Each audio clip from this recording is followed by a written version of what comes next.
Hey everyone, welcome to the unscripted part of my Scripted Unscripted podcast. My name is Nadia, and today I'm going to chat with thought leaders and all around cool people about their quest to live a fulfilling life. Each unscripted episode relates back to the scripted one, so make sure you tune into both. Okay, welcome everyone to Scripted Unscripted, although this is the unscripted part of Scripted Unscripted because this is not scripted, this is a conversation with a very good friend of mine. Lamis Khoury is here in her own amazing studio in Barcelona. Hi, Lamis. Hi, Nadia. How's it going? It's good. So first and foremost, let me just do a quick introduction to Lamis, who is my personal hero. She picked herself up, moved to Barcelona. I'd like to say romantically with a backpack. Moved to Barcelona with a backpack, built a whole life for herself. Over in Barcelona, has a beautiful home and a beautiful husband and a beautiful life. She works as she's a strategist, and her full title is Global Product Strategy Lead for Real World Solutions, specifically with emerging biopharma clients. And I think that means she works for a biopharma company doing strategy. You got it. I got it. Yes. Nailed it. First try, first take. To me, though, Lamis is also so many more things. She is a self-taught cellist who is part of several bands, one of which that plays funk. So cool. She has her own garden at home, so she can make you like a fresh salad. We're talking like fresh. Awesome. And she's a, what do you call that? Horticology? Horticulture? Yeah, horticulture, baby. Horticulture, yeah. Ooh, that's a fancy name for what I have in here. That's great. That's awesome. And most recently, she makes her own very cool content videos on Instagram. So Lamis, tell us a little bit about you. Did I cover? Is that right? Is everything right? Well, first of all, thank you for having me on this really cool show. When you told me you wanted to have a podcast with me, it was like, what? Looks like I'm important. You are important now. Yeah, you actually described more or less what I do. When people ask me what I do, I always have a follow-up question. I asked, do you mean my day job or my night job? Because I feel like I equally focus on two very different things. My day job, my corporate job, that requires a lot of doing a lot of serious stuff, as I describe it, and everything else that's all around my creative work in music, my creative attempts in gardening. So yeah, if you can call that gardening.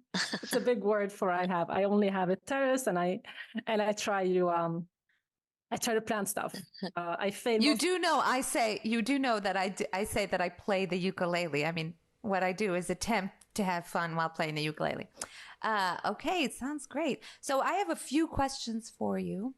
And my first one is a little bit about that day job. Okay.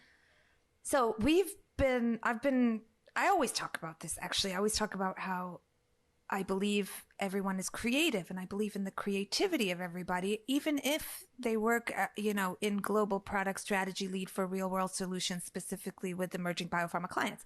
So it is still creative because it doesn't matter, because we're human beings. And so I was wondering if you have any examples or where you would say you use that innate creativity that you have when you're not creating art, when you're doing your day job, when you're in your serious work. You'd be amazed how much creativity there is and there should be in the corporate world. When I work on my corporate objectives, I don't necessarily have specific. Of course, we're always working on quantitative objectives. We always want to get somewhere. That's usually a financial objective, but the way we work to get there is the most creative, one of the most creative processes I've ever been in my whole life. Like, and it's simply because we should never forget that we're humans. So I'm a human working with humans to serve other humans. And so no matter what objective we're working on, it's always going to be a human objective. So the more you have that in mind, the more you succeed in it. So every time I don't forget that I'm working with humans, I have a success story that's gonna be, advancing me and putting me forward. And that's just gonna be one step forward for me in the corporate world. And every time I forget, or my colleagues forget that we're working with humans, we're one step behind. And I try to keep reminding them that, hey, you guys, don't forget that we're working with humans here and we want to develop those solutions for those humans. So let's not forget about that factor. I think that's pretty much the most important thing that I keep in mind, and that helps me succeed more in my corporate job.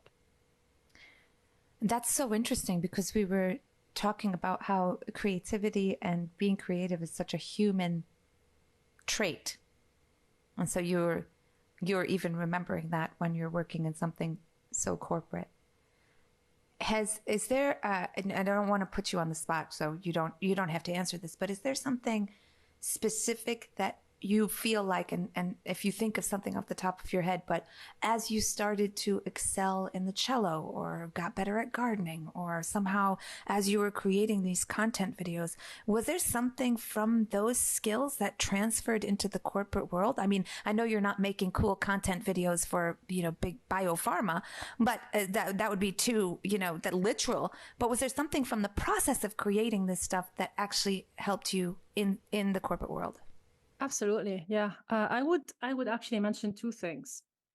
The first one is improvisation.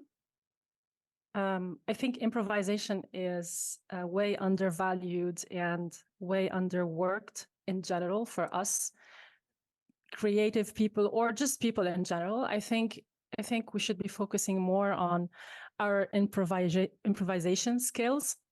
And that's something that I have recently learned a lot in the music world, and I keep applying it in my corporate job, and it works so well. And when I say improvisation, it's really not about just doing whatever, when you, like, the word improvisation can mean something negative to some people. It's like, oh, they're improvising. But even improvisation is a skill. So for you to be able to improvise, you need to have such a pool of knowledge present and available and ready to use very quickly in your head, and just jump to it and use very quickly whatever is needed in that particular moment. So I can talk about improvisation for hours, honestly. I would love that conversation. So for some context, improvisation, I've seen you do this. So Lamis has had this group of musicians who get together and jam. And I think that's the technical term for music improv, is jamming. And so she's got these jam sessions. I know I'm getting better at this. Ukulele if you need one. If you have a chair for the uke.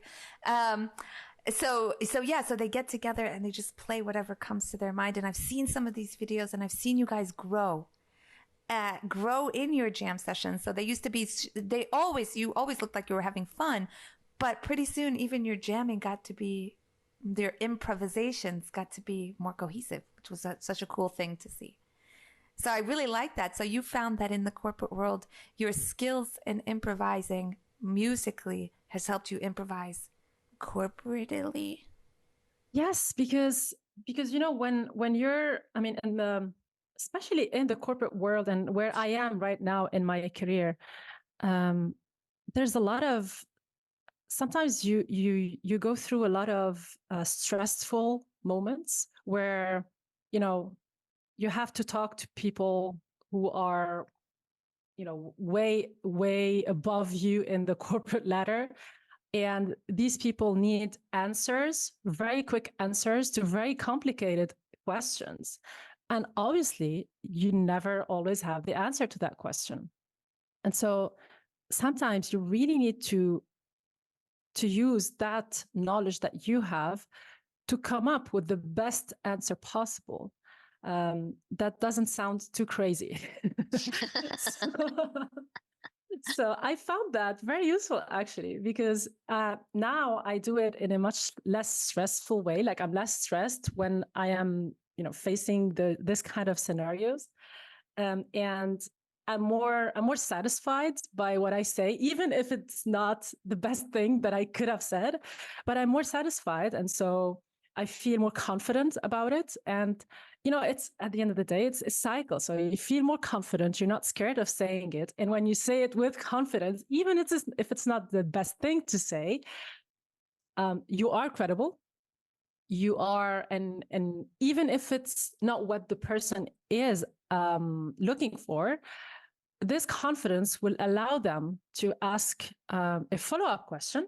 And then you will know a bit more what is it that they're trying to ask, So it's kind of this whole cycle of confidence /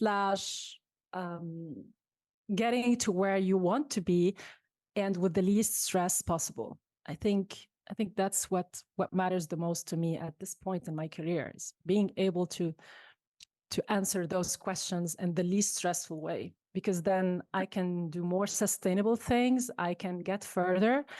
And meanwhile, wow, I can keep my cool and have enough energy to do other things after that question has been asked. I'm not consumed by it. I'm not thinking about it all day long. Like, oh, what did I say? What should I have said instead? And I just move on quicker and I go do something else. That I just never thought of that. It's such a cool way of thinking about it. I mean, somehow what I'm hearing is that when you're focusing on the to me, the purest form of creativity is improvisation. It's the purest form because it's unlocking the unconscious. This is the purest form of creativity, and you were doing it just because it brought you joy, and you're doing it and you're jamming, and the consequence of that in your corporate life is so cool. I never even thought about that. So that must have been really exciting, and as well as that confidence that built. So I never thought of it that way. It's such a cool thing. And you said something interesting is that when you have whether you're right or wrong, confidence is key. That way you can follow up, and what's really awesome is that it retains your energy to move forward. There was a second thing. Trying to think about it now. I think I forgot. Oh, okay. You said a lot about improvisation, so I don't need a second thing. Yeah, no, but it will come back. It will come back. But on improvisation, it's funny because I wasn't always an improviser. As a matter of fact, I was the total opposite. I come from the classical school of music where improvising is bad. It's frowned upon. It's a mistake. And I've had quite some traumatizing incidents where I tried to improvise to get out of a situation where I wasn't maybe well prepared or prepared enough in the eyes of my teachers, and where I was punished for it. And so you can imagine me in Barcelona, moving here on my own and improvising everywhere in my life. And I was like, okay, well, music, I can also improvise in music. I see all these people who never went to a music school playing and having fun. So there must be something fun to it, and I have to try it. And it took me a full year, Nadia, a full year before I lost this fear of improvising in music, because I was so programmed to not make mistakes. And I would rather not play than play and make a mistake. But now I don't care anymore. I just keep on improvising. I just keep on playing until I hear something that I like, and I call it good music. That's how simple it is to me. It sounds very simple now, but it wasn't always like this. Oh, it's anything but simple. You're right. It sounds simple, like potty training, but it is Pretty not. much. It is not simple. Uh, and yeah, we have to remind ourselves that mistakes are welcome. They're welcome. And like you said, there's so much pressure in your life not to make a mistake. And you gave me goosebumps when you were talking about conditioning and that kind of programming that you have.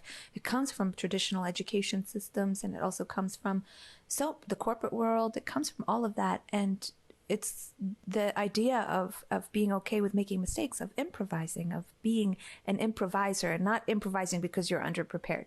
As you said, not the the incorrect definition of improvising. The one that is true improvisation is to feel okay with making mistakes and using your pool of knowledge to simply come up with ideas.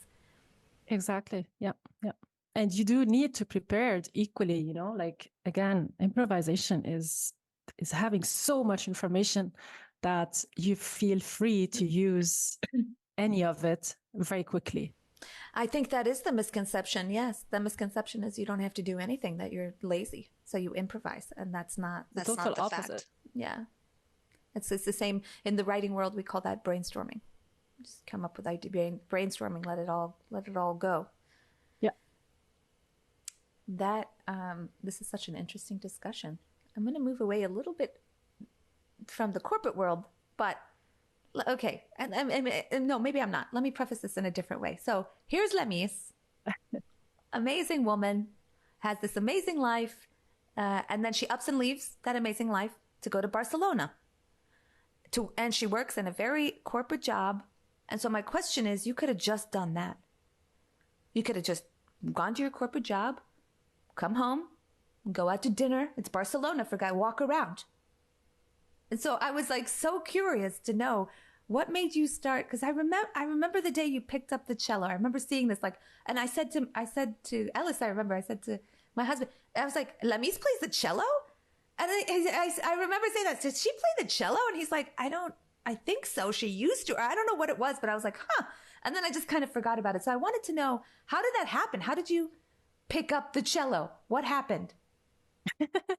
It's funny because that same question, I asked myself that question so many times when things get rough, or when I'm trying to, organize something or find another bassist for the band because my bassist left us. and I asked myself, why am I doing this? Been there. Maybe that was been there maybe earlier today.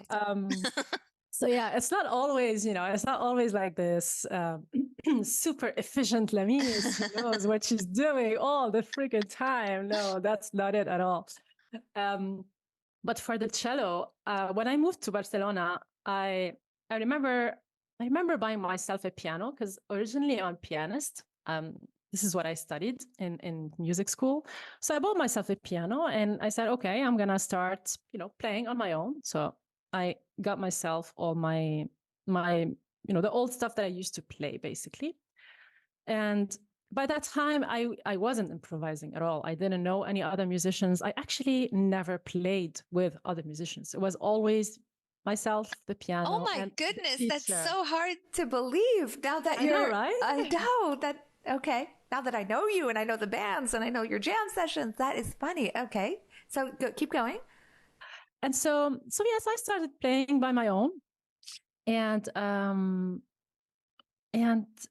it's funny because sometimes if I had like a visitor or like someone who I knew from Lebanon, because I remember once there was this old friend of mine and he was in town. He came to Barcelona and I invited him over, and I told him about the piano that I bought. I was like, look, I bought myself a piano. And he was like, oh, play something. And he was a flutist, and I did not know that he was a flutist, but he played the flute. And I started playing, and, I played, and it wasn't perfect. Let's just put it this way. I made a few mistakes here and there. I was still practicing the piece. So it wasn't over yet anyway.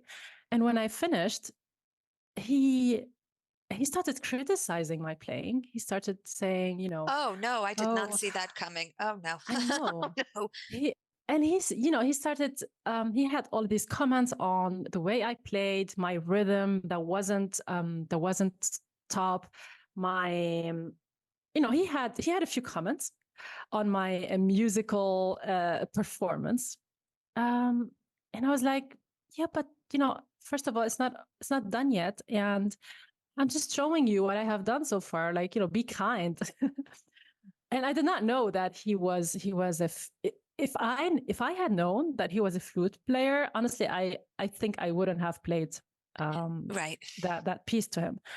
And so that made me think, like, okay, is this really what I want from music? People thinking they know better, criticizing me for it. And so I started thinking of doing music in a different way. I always wanted to play the cello. That was something that I always wanted to do. I remember when I used to sing in the choir, we used to sneak. My friend and I sneak into the orchestra room, and we used to look at the cellist. And I don't know, for some reason, we loved the cellos. We thought it was a powerful instrument for a woman. We thought because it's a big instrument, so you cannot embrace it and you control it, like you control the instrument. And there was some power in this for us. And so it stayed in my mind. I kept thinking about it. And after all these years, I remember I was talking to David, my husband. He wasn't my husband back then, but I was having this conversation with him about music, and I told him, oh, well, I would love to play the cello, but I already have a guitar. That's a guitar that I had bought for my sister years ago. And I was like, they're both string instruments. Maybe I can start learning the guitar and then I can move to the cello. And then he was like, no, if you want to play the cello, get yourself a cello and learn to play the cello. Yes. Yeah, that was really such a powerful, beautiful thing to say to me. And I was like, oh, he's right. So that was it. Second day, I went and I bought myself a cello. The next day. The next day, yeah. He couldn't believe it. He was like, wow, that's fast. So we've been talking about part of the reason that I wrote this episode was the idea of, for me, you said you've been thinking about it for a long time, and we don't really know how that thought popped into your mind, and we don't really care how that thought popped into your mind, and we don't analyze how it popped into your mind, but the very fact that it did, and some people never pursue it. You could have been sitting here today, never having pursued the cello, and you could be telling a different story, which is, I've always wanted to play the cello, but instead I play the piano, and I'm fine with that, and I settle for that, and I do this. So what's interesting is the point at which the voice in your head, in this case, the voice that David said, but also all of us should be encouraged to say, I thought it, I want it, I don't know why, but I'm going to go after it. And I think that is so, so important. And it is part of the creative process, that's hearing that whisper and saying, I don't know why or how or when, but I'm going to go for it. And that's what you did with the cello. And you guys don't even know how good she is at the cello. And I remember, I'm not that good. Right, but you are though. But I remember the day you picked it up, or it was close to the day. It wasn't day of, and it wasn't the next day after David told you that thing. But I swear, I remember saying, Lamis plays the cello. And I think what's so cool, what you were talking about, improvisation and making mistakes and stuff like that, is that if you love it, which you already did before you picked up the cello, none of that matters. So it doesn't matter how good you are now. You are better. Is that true? I am. Yeah. Yes. Yeah. You are. That is 100% true. You are better than that day that I saw you, and then the day that you picked up the cello. You are better, and so if you love it, why does it matter? Absolutely. And I think the cello for me is also it's more than an instrument. It's also kind of a passage like a bridge for me from the classical school where I wasn't allowed to make mistakes to a different world where everyone looks at me and they see a cellist and they expect me to play Bach or Beethoven. And I'm like, okay, play something funky. So I play with you. And everyone is shocked at it when they see it and hear it. And so I made sure from day one with the cello, even when I was still playing in a very, when you start playing a string instrument, you need years. Like, I'm not even exaggerating. You need years to be able to make a sound that's 90% correct. Yeah. And so even from the beginning, I was insisting, and it was like a promise to myself that I wanted to play with the others, improvise, and do it like guitarists do. They just go online and look for YouTube videos, and that's how they learn the instrument. And I wanted to do the same. I wanted to be that free. I wanted to be that careless about what people think, even if it's a cello. So what? Why can't it be like that? Yes. It can be, because you have decided so. Yeah. And so it is. Yeah. So I have one last question for you, although you kind of touched on it throughout this whole conversation, but maybe this question will spark even more from you. How has your creativity, now that's a natural thing that you have inside you, or the creative process, which is the system that you use to create work, which includes for you, which is so cool, I think we all need it, improvisation. How have these things made you stronger in any aspect of your life? Or all aspects, or an aspect? I think it's the little achievements that count. I think that on one hand, and on the other hand, you're more creative, or like you start to become creative the moment you realize that it's okay, it's not that important, the moment you take yourself a bit less seriously, and the moment because it humbles you, and it makes you feel not that important. Like, this is what I'm saying, and maybe it's a bit controversial, like I'm saying, oh, I'm not that important, but when you look at all these Instagrammers or TikTokers who have millions of views because they took a bottle of glass and they smashed it on the stairs, and they take different kinds of bottles and they smash different kind of bottles on the stairs, and they see what it gives, and people like that stuff. I mean, the least I owe myself to do is get out my cello, practice that song that I want to practice, and play it for my 300 followers and get that out there and become a little better day by day. And I think when you start realizing that it's not that serious, everything else is so much easier and everything else is achievable, and you realize that it's the little steps that count, that it's really not about you can have an objective in mind, but you have to take it day by day. And it helps me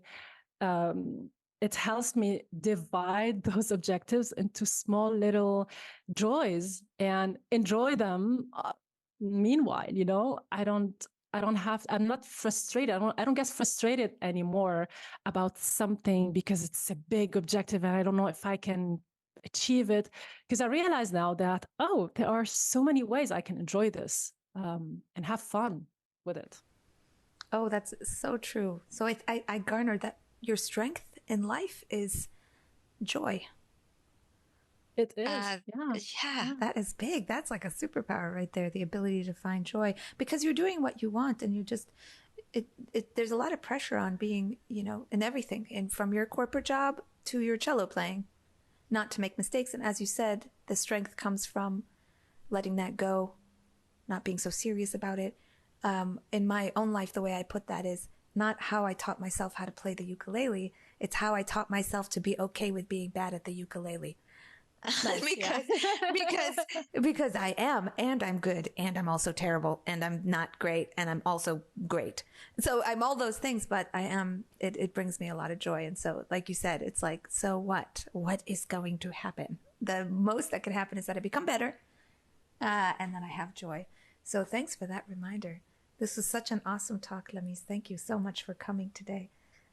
Oh, thank you for inviting me. I want to shout out one last thing because we covered it in the beginning, but we kind of didn't touch on it. And I think it's so important because it brings together a lot of your stuff. And I'm going to shout it out. You guys, it's called Stories on My Mind on Instagram. And each word has an underscore between it. I'm going to say it again. Stories on My Mind. So underscore between each one of those words. So this is, and you can correct me, Lamis, but this is short content videos that include your music. Your your storytelling, your writing, your voice itself with voiceover. Yeah. And I think the photography is done by you and a few other collaborators. Is that correct? Yes, the videos. We shoot videos. They're like short 20, 30 seconds videos that talk about thoughts, just regular, normal thoughts. I know you're throwing that away. like it's nothing. But they are super good. And coming from a storyteller, I'm going to tell you guys, 20 and 30 seconds is super, super hard to emote with. And this Instagram, this content really does so. And so Lamis writes that, and it's her own music, and you'll hear her voice there. And then I'm going to shout out one of your bands, and it's called Becker Musica. Musica with a C, Becker like the playwright, I think. Is that right? Becker like the poet, yes. Like the poet, Becker like the poet, Becker Musica, one word. So thank you again. You guys can check out all of Lamis's super creative endeavors. I'm not sure you'll find her on Instagram talking about real world solutions, specifically with emerging biopharma clients. But definitely not. But she also uses her creativity and her, as she calls it, her day job, her corporate job. So they're lucky to have you. So thank you so much. This podcast is brought to you by CMS, yours truly, Nadia, and of course, my beautiful and lovely producer, Hindan Abdawi. Thank you so much for listening to my unscripted conversations, and make sure you listen to the scripted part too. It's after all called Scripted Unscripted. So anyway, thank you so much. Bye.